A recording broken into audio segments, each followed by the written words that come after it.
प्रणाम आचार्य जी। अ, मेरा प्रश्न कंजम्पशन से रिलेटेड है। मैंने आपसे पहले भी ये पूछा था, लेकिन मैं और आपकी कई वीडियोस पे देखी हुई है मैंने, पर मैं फिर भी कनेक्ट नहीं कर पा रहा हूँ, रिलेट नहीं कर पा रहा हूँ। मेरा प्रश्न उस समय ये था कि कंजम्पशन एग्जैक्टली क्या है। मतलब, तो आपने कहा था कि अगर किसी सही काम के लिए किया जा रहा है, जैसे कि यहाँ पे हम जो इलेक्ट्रिसिटी यूज़ कर रहे हैं, कुछ भी यूज़ कर रहे हैं, तो ये कंजम्पशन में नहीं आता है।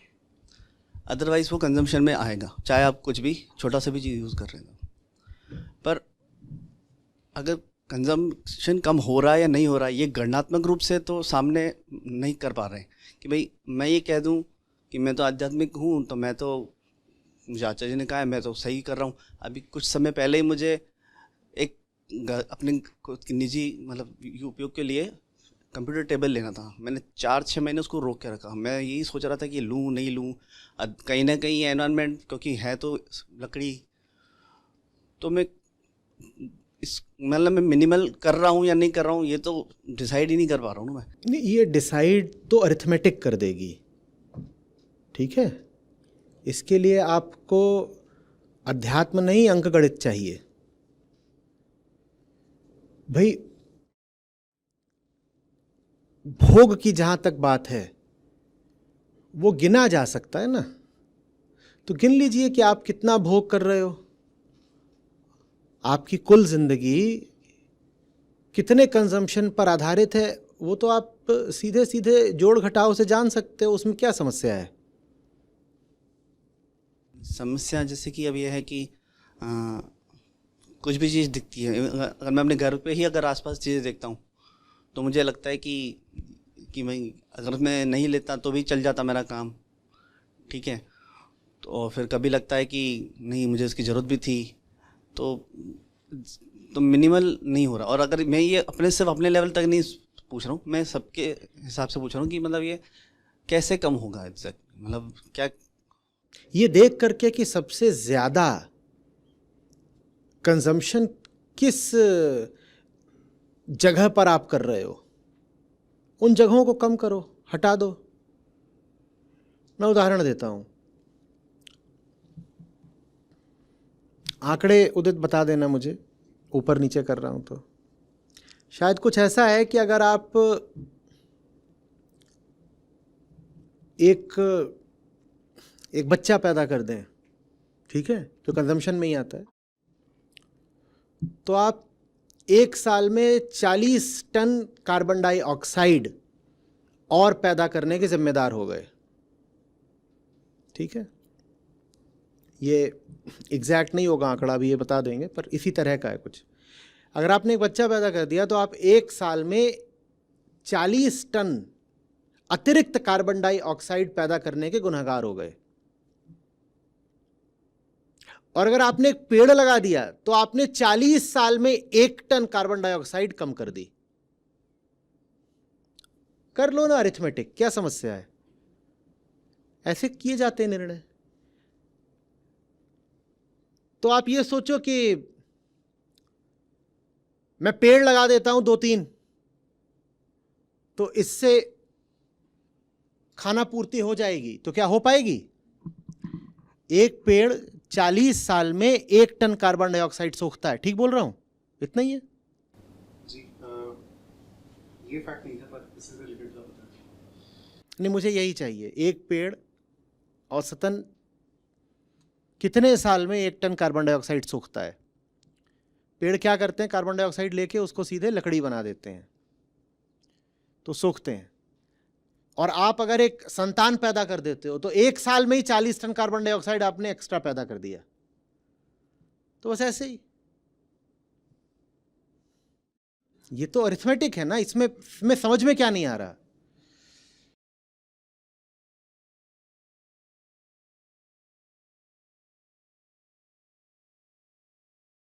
हाँ, और फिर वो दूसरा, अगर आप एक बच्चा कम पैदा करते हैं तो आप 58.6 टन इक्विवेलेंट ऑफ CO2 कहते हैं कम जनरेट कर रहे हैं पर ईयर। तो ये आंकड़े उपलब्ध हैं, इनको देख लिया करो। इसमें और भी मदद।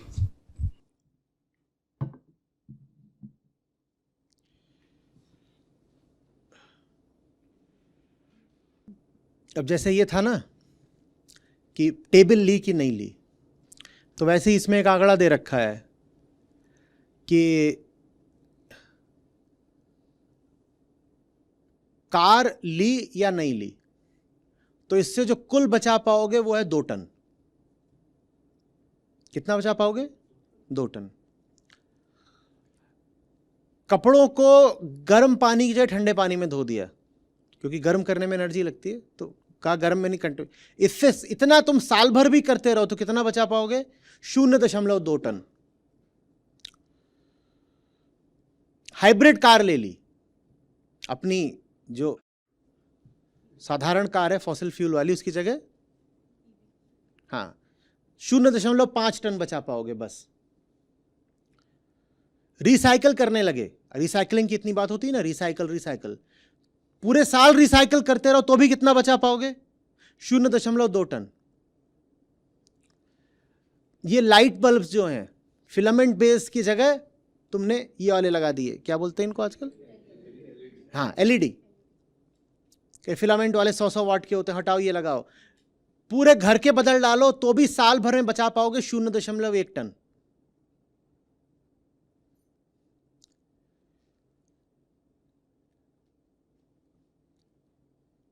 ट्रांस अटलांटिक फ्लाइट माने यूरोप से अमेरिका जाना और फिर वापस आना, round trip, to and fro, मत ही करो, नहीं जा रहे तो भी कितना बचा पाओगे?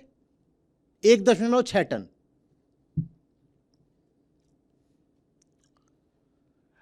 और बस एक बच्चा कम पैदा करो, तो मैंने बोला था कि 40 टन बचता है, 40 टन नहीं बचता, इसके हिसाब से 60 टन बचता है। हो गया अरिथमेटिक। तो मतलब ये जो निजी जीवन में जो मतलब सोच रहा था उससे कहीं गुना ज़्यादा तो ये है कि तो जनसंख्या ये आप खुद नहीं देख सकते थे ना, कितनी देर लगी गूगल करने में? नहीं, पर मुझे पहले वो नहीं समझ में आया, क्योंकि मैंने इतनी बार बोला है ना कि एक बच्चा जो तुम पैदा करते हो, इससे ज्यादा बड़ा गुनाह हो नहीं सकता आज के समय में। इतनी बार तो बोला है, और कितना बोलूं? और आंकड़े उपलब्ध हैं, और ये कोई मैंने नहीं छाप दिया, और अलग अलग रिपोर्ट से सबको आपस में तुलना करके वेरीफाई कर लो, लगभग एक ही बात मिलेगी। तुम जितना एक्टिविज्म दिखाते हो कि प्लास्टिक नहीं होगा, इलेक्ट्रिक व्हीकल चलाएंगे, बल्ब बदल दो, गीजर का कम इस्तेमाल करो, और क्या चलता है, डिस्पोजेबल, या कि कपड़ों का कम इस्तेमाल करो, ये सब फैड चलते रहते हैं। ये सब 0.1, 0.2, 0.5 वाले हैं। जो सबसे बड़ी डकैती है वो है बच्चा पैदा करना, वो सीधे 60 की है। तुम कितने पेड़ लगाओगे कि एक बच्चे की भरपाई कर पाओगे? तुम पूरा जंगल लगा दो तो भी एक बच्चे की भरपाई नहीं कर सकते। तो ये जो बात है ना कि बच्चे कम पैदा करो, वृक्ष ज्यादा लगाओ, बिल्कुल बेवकूफी की बात है। तुम 100 वृक्ष लगा लो तो भी तुमने अगर एक बच्चा पैदा कर दिया तो 100 वृक्ष लगाना बेकार हो गया। अभी यह है स्थिति। आमतौर पे संस्था अपने ट्विटर पर किसी दूसरे को रिट्वीट वगैरह करती नहीं है, ये लोग उस पर मेरी कई बार डालते रहते हैं। कल कराए, शायद यूएन सेक्रेटरी जनरल को कराए कल रिट्वीट, और वो यही कह रहे हैं बहुत, उन्होंने साफ बिना लाग लपेट के कहा है कि मेरे लिए ये बहुत क्षोभ की बात है कि दुनिया भर के नेता अभी भी ऐसे चल रहे हैं जैसे क्लाइमेट चेंज उन्हें समझ में ही नहीं आ रहा हो।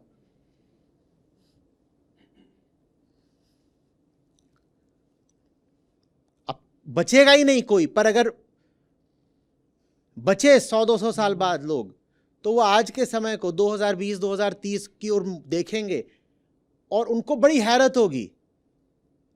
वो केस स्टडी लिखना चाहेंगे, वो रिसर्च करना चाहेंगे कि ये जितने सब लोग थे, सबने कौन सा नशा कर रखा था कि इनको समझ में नहीं आ रहा था कि आप दुनिया बर्बाद कर रहे हो और 10-20 साल के अंदर अंदर बर्बाद कर रहे हो, खत्म। इन्हें समझ में नहीं आ रहा था। क्या कैलकुलेशन बची? ये लो है कैलकुलेशन सामने सारी। मिनिमलिज्म 2 तलों पर काम करता है। आंतरिक तल पर वो आपके मन को विषय वासना मुक्त रखता है, ठीक? नहीं 50 चीजों की जरूरत है तो नहीं रखी, जब 50 चीजें नहीं है तो 50 चीजों से मन मुक्त है।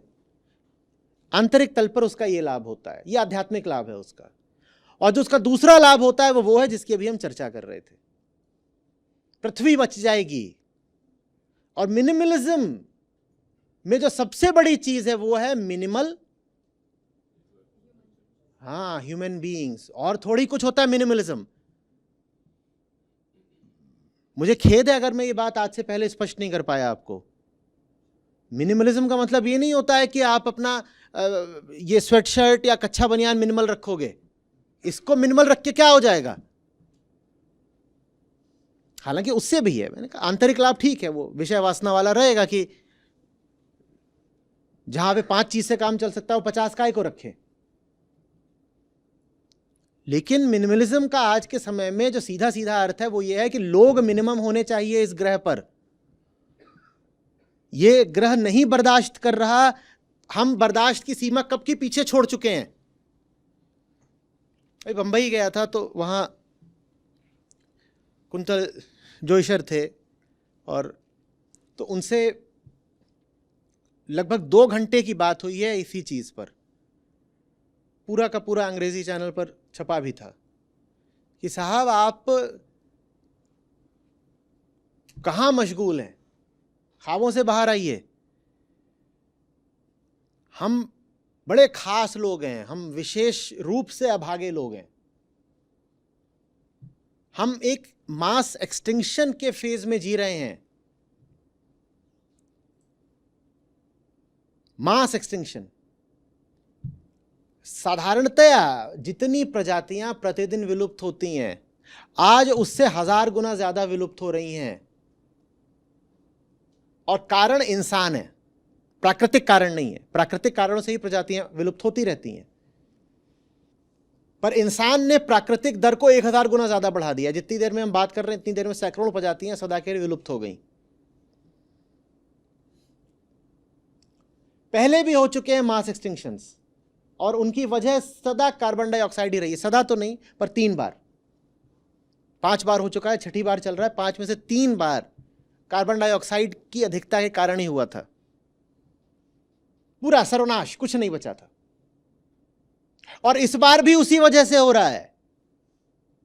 क्या? Carbon dioxide. इसलिए मैं मिनिमलिज्म की बात करता हूं। और मिनिमलिज्म में फिर बोल रहा हूं, ये जूते या जीन्स मिनिमल करना बहुत अच्छी बात है, लेकिन पर्याप्त नहीं है। आप कहें मेरे 3 बच्चे हैं, लेकिन सबको मैं बस 3-3 जोड़ी कपड़े देता हूं, मैं मिनिमलिस्ट हूं, तो आप मिनिमलिस्ट नहीं, पाखंडी हैं। एक बार आपने 3 बच्चे कर दिया, अब उसके बाद आप कुछ नहीं कर सकते। उसके बाद उनको चाहे 3 जोड़ा कपड़े दो, चाहे 30 जोड़ा कपड़े दो, एक बराबर। बर्बादी हो गई।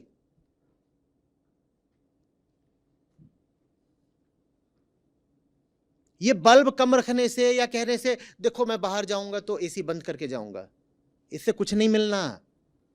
ये अच्छी चीज है, पर बहुत अपर्याप्त है।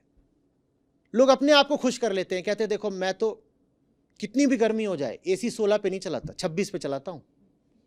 फिर अपने आप को सर्टिफिकेट दे देते हैं, मैं अच्छा आदमी हूं, इन्वायरमेंटली कॉन्शियस सिटीजन, ईसीसी। बताएंगे, देखिए हमारे घर में तो मई जून में भी 26 पे चलता है एसी, और एक कमरे में नहीं, सब 6 कमरों में। जो 14 लोग हैं उन सबके लिए 26 पर ही चलता है।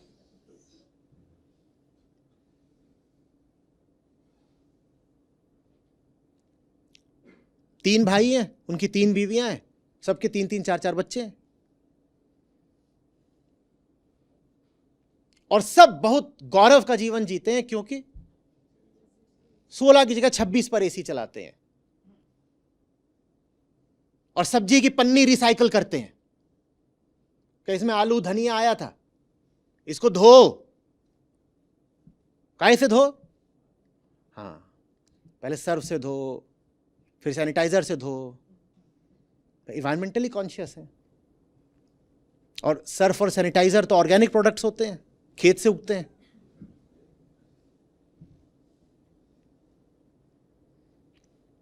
हम अपने आप को बहुत खुश रखते हैं,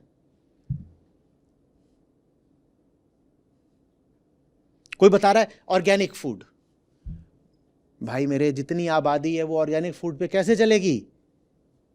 पागल हो गए हो क्या? ये पेस्टिसाइड्स और फर्टिलाइजर क्यों यूज करने पड़ते हैं? कुछ अकल नहीं है? कैसी बातें कर रहे हो? बहुत खुश रहते हैं, मेरे किचन में तो सिर्फ ऑर्गेनिक आता है। पहली बात तो तुम अमीर बहुत हो, आम आदमी ऑर्गेनिक अफोर्ड नहीं कर सकता।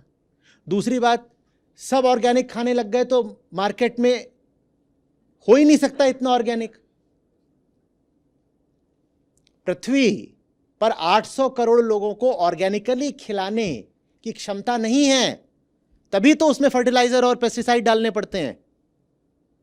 तो कुल मिलाकर के एक ही समाधान हो सकता है, ये 800 करोड़ कम होने चाहिए, इसके अलावा कोई समाधान नहीं है। पर सब खुश रहते हैं, मैं एनवायरमेंटली कॉन्शियस हूं और मैं सुबह योगा करती हूं, तो उससे क्या हो जाएगा? योगा से क्या हो जाएगा? नहीं, मैं बहुत रिस्पॉन्सिबल मदर हूं, मेरे चारों बच्चे भी योगा करते हैं। और वहां दिल्ली सरकार ने बोला है कि वो फलानी कॉलोनी बन रही है तो उसके लिए 150 पेड़ कटेंगे।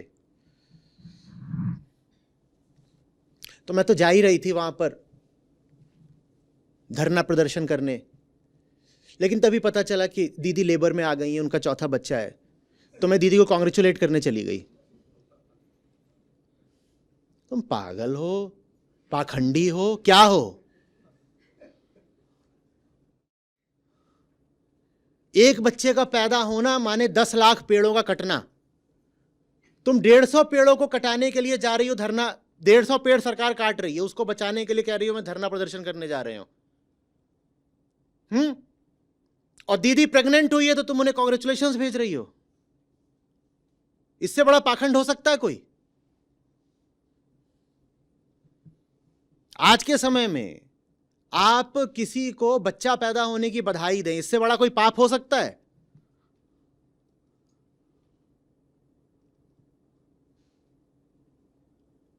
समझ में ही नहीं आ रही ना बात। आपके सामने हत्याएं हो रही हो तो लगता है कोई बुरी चीज हो रही हो, लेकिन जब बच्चा पैदा होता है तो वो कितनी हत्याएं अपने साथ लेके पैदा हो रहा है ये दिखाई नहीं पड़ता ना। वहां तो बस ये दिखाई पड़ता है वो क्यूट बंडल ऑफ जॉय, तो दिखाई नहीं पड़ता। तो सब ले बधाइयां बधाइयां बधाइयां। यहां भी अभी हो सकता है आप में बहुत जवान लोग बैठे हो, कईयों के अरमान हो, जो जवान नहीं है उनके भी अरमान हो, जो और जवानी से दूर जा चुके होते हैं उनके फिर जवान लोगों से अरमान होते हैं, बेटा जो मैं करके नहीं दिखा पाया वो तू करेगा।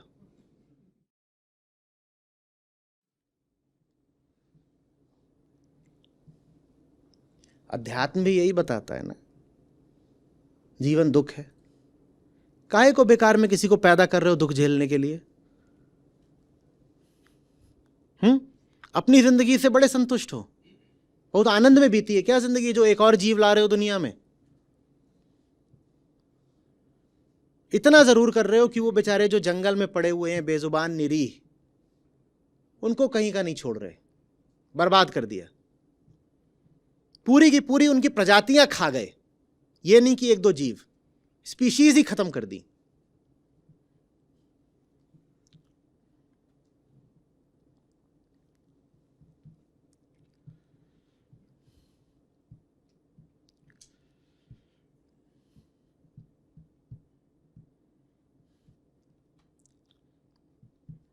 मिनिमलिज्म समझ में आया क्या है?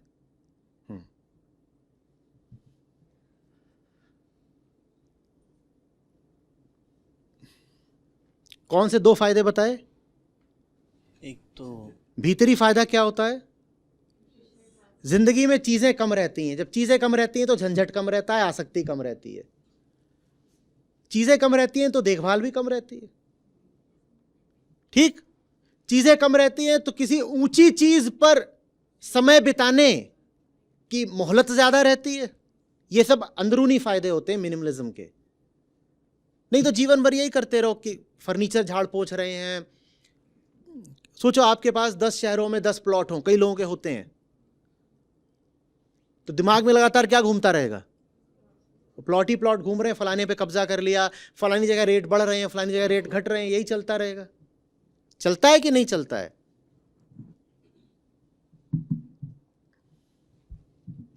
कम रखो। कितना कम रखो ये आपके विवेक को तय करना है।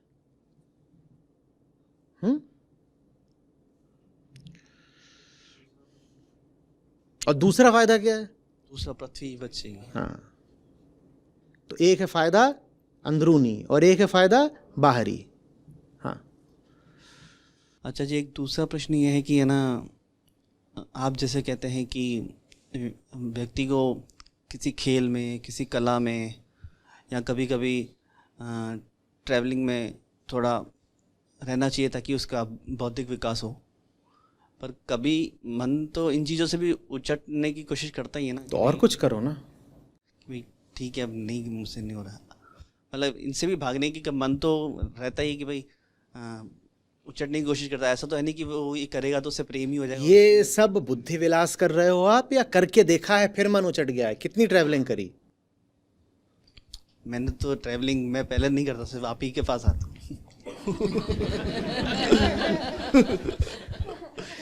एकदम अच्छे से रिकॉर्ड कर लो,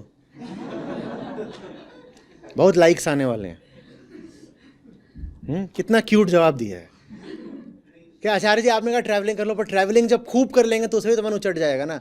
करी कितनी है? नहीं, मैंने तो नहीं करी। नहीं, मैंने उसमें जैसे म्यूजिक ट्राई किया है, तो उसमें मैं कह रहा हूँ, जैसे मैंने आप तो म्यूजिक में बिल्कुल पारंगत हो गए क्या? कोशिश चल रही है। हाँ, तो कोशिश करो ना, और गहरी कोशिश करो, घुस जाओ उसमें बिल्कुल। सतह सतह पर छूते चलोगे तो ऊब के अलावा क्या मिलेगा? आत्मा को अनंत क्यों बोला गया है? अनंत है तभी तो ऊब नहीं है ना उसमें। बाकी सब चीजें शांत हैं, उनमें अंत होता है, स अंत। जहां अंत है वहां ऊब है, सीमा आ गई ना। अब इसके आगे कुछ है ही नहीं इसमें। आत्मा अकेली है जिसमें कभी सीमा आती नहीं। अभी और भी है। अच्छा, अभी और भी है, बताओ क्या है? तो रुचि बनी रहती है, कभी ऊब नहीं सकते, अनंत। तो मतलब अगर किसी को करना है तो उत्कृष्टता से करते जाना है। हाँ, आत्मा उत्कृष्टता का ही दूसरा नाम है। उत्कृष्ट होते जाओ, और। प्रणाम आचार्य जी। आपने जब भी बोला अभी एक बच्चा ज़्यादा पैदा करना भी बहुत पृथ्वी के लिए भारी पड़ेगा, और आप एक बार बोला था कि 10,000 पृथ्वी उसको भी आप खा डालोगे, सब भोग डालोगे। तो ये है, ठीक है, और ये हो रहा है, कम्युनिटी में हो रहा है। मठाधीश बोलते हैं ना आचार्य जी, वो मठाधीश एक पर्टिकुलर एरिया का मठाधीश रहते हैं। मैं बात करती हूँ मेरे रिलेटिव से, हमारा तो उम्र चला गया, दूसरा बच्चा, वो सब नहीं है, लेकिन यंगस्टर को वो लोग इकट्ठा करके एक जगह पे, वो धर्म का ये हो रहा है करके, वो सब हो करके वो बता रहे हैं कि और भी बच्चा पैदा करो, 1 नहीं, 2 नहीं, 3। ये सुन के मुझे बहुत ही बुरा लगा। लेकिन उनका ये आर्ग्यूमेंट क्या है कि अपना कम्युनिटी के लोग बहुत कम हो रहे हैं। अरे कोई कम्युनिटी नहीं बचेगी, ना अपनी ना दूसरी। मेरा वही आर्ग्यूमेंट था, तुम जाके मुझे मत समझाओ, क्योंकि हम लोग 1-2 बच्चे पे आ गए हैं, एजुकेटेड है। मैंने एक पिक्चर देखी थी, रिलीजन के ऊपर बात करते हैं। उसमें एक गाड़ी थी, वो जल रही थी। गाड़ी जल रही है, और जितने लोग उसमें थोड़ा दिमाग वाले थे वो बाहर कूद गए। 2 ऐसे थे जो आपस में लड़ रहे थे अंदर, और वो अंदर ही जल मरे। उन्हें जलती गाड़ी नहीं दिख रही थी, उन्हें अपना दुश्मन दिख रहा था। उन्होंने कहा दुश्मन से निपटना ज्यादा जरूरी है, भले ही मैं खुद जल मरूं। कौन सी कम्युनिटी? मास एक्सटिंक्शन समझ रहे हो? कम्युनिटी छोड़ दो, कम्युनिटी वाले, दूसरी कम्युनिटी वाले तो फिर भी तुम्हारी अपनी स्पीशीज के हैं, प्रजाति के हैं। यहां तो सारी ही प्रजातियां खत्म हो रही हैं। आप कितने क्षुद्र तल पर बात कर रहे हो कि मेरी कम्युनिटी, उसकी कम्युनिटी। सुनामी आती है तो हिंदू मुसलमान देखती है क्या?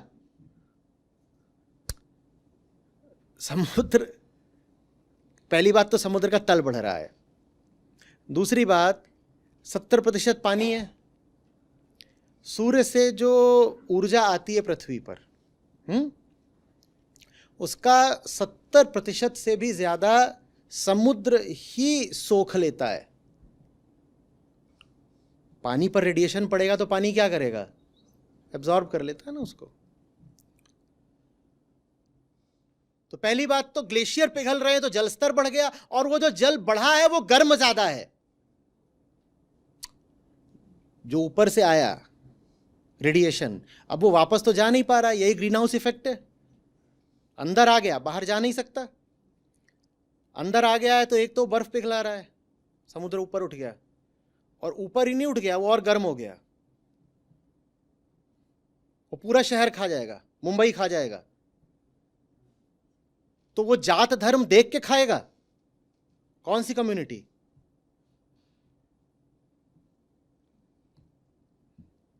कम्युनिटी की इसमें, और ये हर मीटिंग में वो उत्साह है उनको अपने पीछे चलने वाली भेड़ों की संख्या बढ़ानी है। ठीक है, मेरे पीछे 10 लोग चलते हैं, मैं चाहता हूं मेरे पीछे 40 चलें, तो मैं इन 10 से क्या कहूंगा? तुम 40 पैदा करो ना, तभी तो मेरे पीछे चलने वाले 40 होंगे। जो उनको मानते हैं, जो रिलेटिव्स, वो भी बोलते हैं तुम जाके फिर वो दूसरा रिलीजन को समझाओ, जो 7 बीवियां रहते हैं और उनके हर बीवी से बहुत बच्चे, उनको समझाओ। देखिए, एक तो हम तथ्यों में नहीं जीते हैं। हाँ। ठीक है, हम तथ्यों में नहीं जी रहे हैं।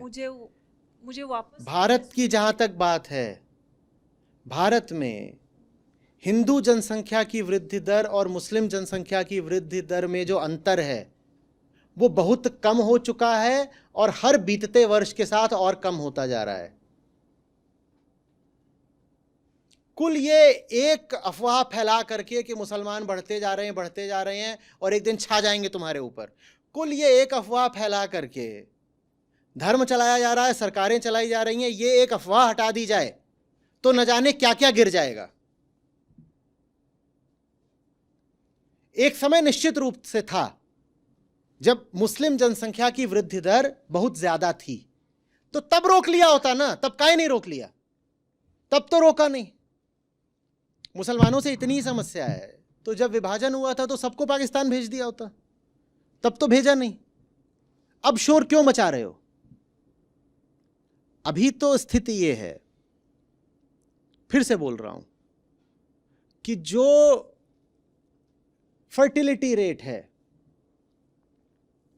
TFR, वो हिंदुओं में और मुसलमानों में जो दोनों के कर्व्स हैं वो लगातार कन्वर्ज कर रहे हैं। अब शोर मचाने से क्या फायदा? क्यों अफवाह फैला रहे हो बेकार? संतानें कम पैदा करनी चाहिए, हिंदुओं को भी मुसलमानों को भी, और मुसलमानों को और मैं जोर दे करके बोलता हूं कम पैदा करो, क्योंकि अभी भी अपेक्षाएं उनमें ज्यादा हो रही हैं, पर अब इतनी ज्यादा नहीं हो रही हैं कि हम कहें कि खतरा खतरा खतरा। कौन सा खतरा? और स्टैटिस्टिक्स आंकड़ों पर चलती है, तथ्यों पर चलती है। ये जो बात कही जाती है ना कि मुसलमानों की आबादी बढ़ती रहेगी और वो वही इस देश में बहुसंख्यक हो जाएंगे, ये बात तथ्यात्मक रूप से भी बिल्कुल गलत है।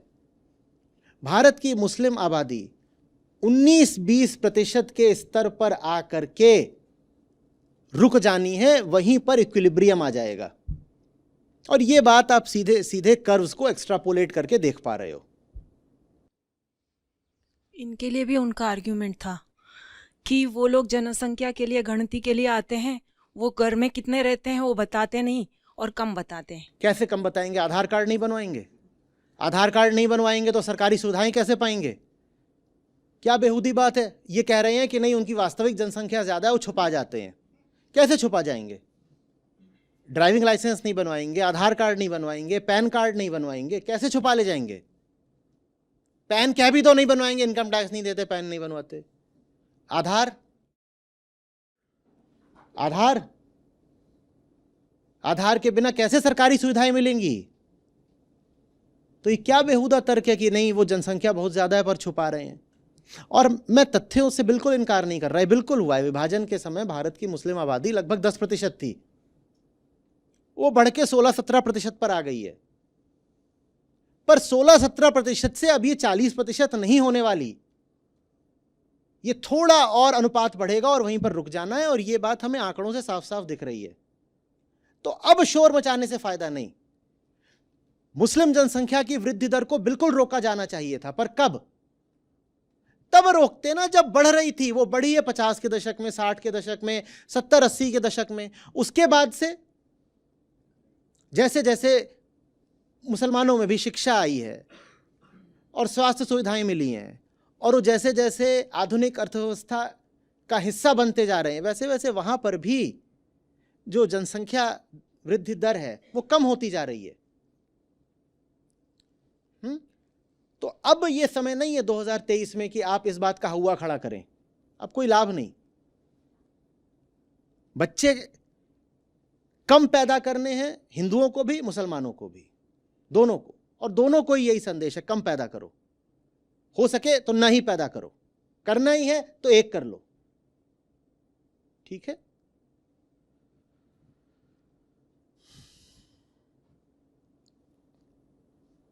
इसमें बल्कि देख लो ना कहाँ पे ये जो इनके, नहीं सीधे सीधे आंकड़ा ही दिखा दो, सबको दिखा सकते हो तो, जो दोनों कर्व्स हैं कि दोनों कर्व्स कैसे एक दूसरे के पास आते जा रहे हैं। हिंदू और मुसलमान का जो ग्रोथ रेट का कर्व है। हम फैक्ट्स में नहीं जीते, हम कल्पनाओं में जीते हैं। हम इस पर जीते हैं कि व्हाट्सएप पर हमें फॉरवर्ड में क्या आ गया है और उसमें लिखा हुआ है कि देखो देखो देखो।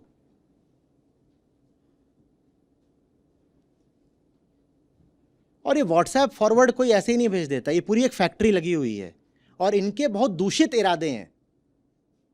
ये गंदे लोग हैं जो इस तरह की चीज़ें बना के भेजते हैं। आप क्यों इनके चक्कर में आ जाते हो?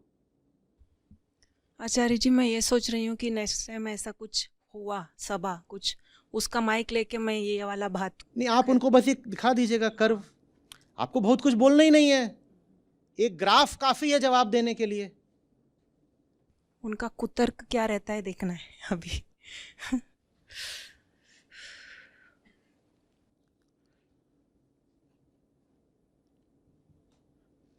प्रकृति मनुष्य मात्र को साफ कर रही है, वो हिंदू मुसलमान में भेद नहीं करेगी।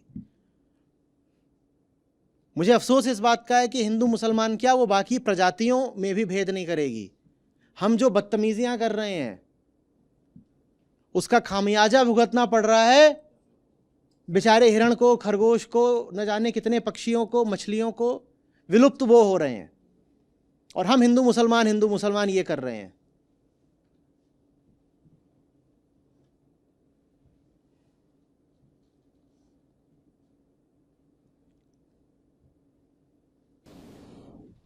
ग्राफ नहीं मिला इसमें, पर एक स्टार्ट ये मिला कि जो हिंदू पॉपुलेशन डिक्लाइन, जो ग्रोथ रेट है डिक्लाइन है, वो 3% का है, और मुसलमानों अभी कितना है? अभी कितना चल रहा है? तो वही आंकड़े बता दो ना सबको।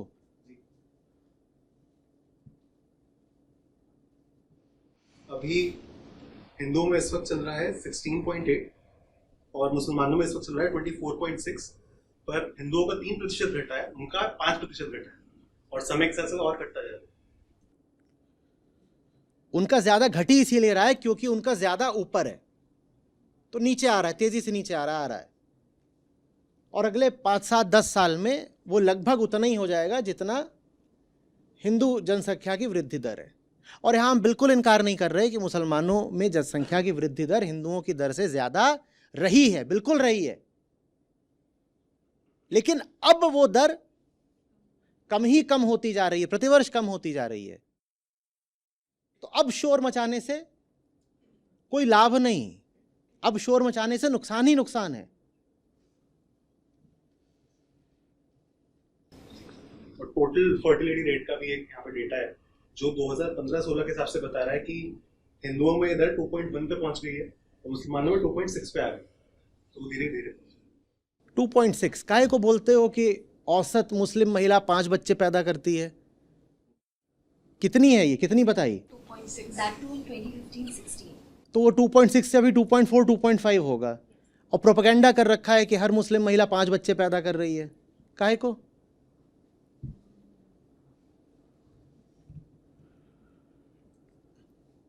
हाँ,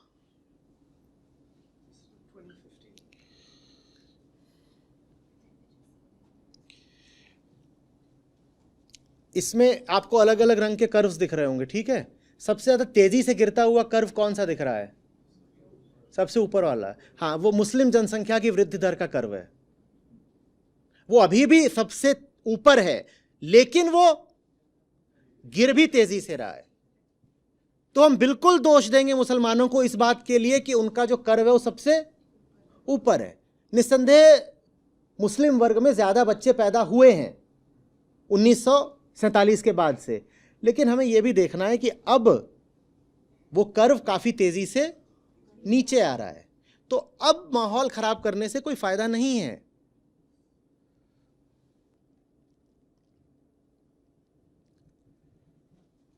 क्लाइमेट चेंज, मास एक्सटिंक्शन, हम इनकी बात कर रहे हैं बाबा। इसके सामने ये समुदाय या वो संप्रदाय ये बहुत छोटी बात हो जाते हैं।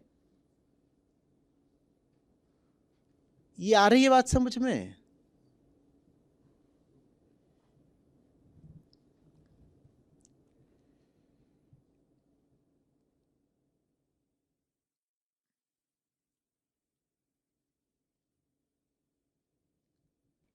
प्रणाम आचार्य जी। वो ये जनसंख्या की इसमें सर जो इकोनॉमिक्स है, जो इकोनॉमिकली जो गरीब लोग रहते हैं उनमें ये कैसा रहता है कि ज़्यादा बच्चे पैदा करेंगे, ज़्यादा उनका इकोनॉमिकल जैसे इन्वेस्टमेंट टाइप देखते हैं बच्चों को, क्योंकि उनकी आमदनी हाथ से होती है। तो उनका तर्क ये होता है जितने हाथ होंगे। दूसरी बात, शिक्षा नहीं होती, कॉन्ट्रासेप्टिव्स का प्रचलन नहीं होता, ये सब बातें होती हैं। देखो, मुस्लिमों में भी जो वृद्धि दर रही है जनसंख्या की, आपको रोचक लगेगा, वो लगभग उतनी ही है जितनी हिंदुओं में अनुसूचित जातियों और जनजातियों की है। हिंदुओं में एससीज और एसटीज में जो पॉपुलेशन ग्रोथ रेट है लगभग उतना ही है मुसलमानों का। इससे क्या सिद्ध हो रहा है कि बात किसकी है? बात एजुकेशन और इकोनॉमिक्स की है। लेकिन हुआ ऐसे खड़ा करा जा रहा है कि जैसे जनसंख्या जिहाद करा जा रहा है, कि जैसे वहां जानबूझ करके ज्यादा बच्चे पैदा किए जा रहे हैं। कि होगा उनमें भी ऐसा वर्ग, मैं नहीं इनकार कर रहा, वहां भी होंगे कुछ ऐसे मुल्ले मौलवी जो यही प्रचार करते होंगे कि अपनी तादाद बढ़ाओ और हिंदुस्तान पर छा जाओ। निश्चित रूप से ऐसे होंगे क्या हैं ही। उनके वीडियो भी देखे गए हैं जो यही सीख दे रहे हैं कि चलो मुसलमानों अपनी आबादी बढ़ाओ और भारत पर छा जाओ। मुट्ठी भर हैं, उनसे कोई फर्क नहीं पड़ना है।